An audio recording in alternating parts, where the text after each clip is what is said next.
陳俊客家。新都老根濱海客家，上達市民講為東莞客家，接下來講陳俊客家，好多後生呢，見到陳俊像係改革開放係位先生，其實陳俊關早就有人出面，很大係客家人，記得下生仔就記得陳俊客家結有鐵定，佢亦大愛來。濱海客家從非祖父以來，陳俊客家主要起地喺龍崗、平山、陽田、太平、龍華幾條地區，亦都有太多喺明清時期將清池遷開覆蓋以後，從非祖父歸山人喺建下飛揚飛動嘅一帶遷徙過來嘅，還有梅州新人五華幾條地方遷入嘅，講今年喺非祖法海陸港學術界喊做濱海客家，同其他山區客家相比啊，佢哋如果就接觸海洋貿易同功夫文化哦。天然建築豪華威武，兩江好地位，茂盛世紀，平山的台灣世紀，係陳俊鄉村最大嘅客家風險威武，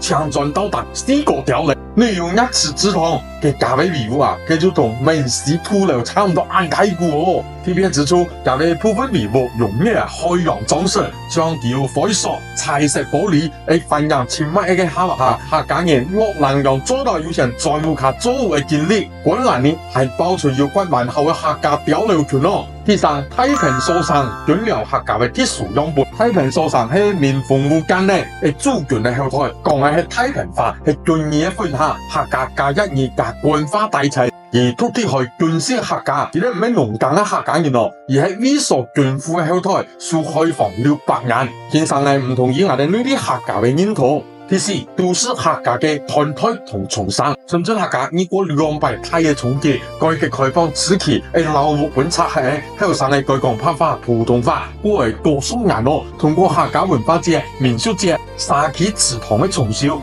後生嘅一代要重新開始實在係客家戲嘅，陳俊客家喺客家面戲喺最前人嘅都市中，從幾乎10年到重新要潛在一種嘅一種樣本來嘅。而幾番講，陳俊客家係濱海客家嘅代表，記得你從非洲翻山出海，喺最後生嘅城市輸出嘅最老嘅禮物，先都一嘅砸去300年前嘅客家田端巷。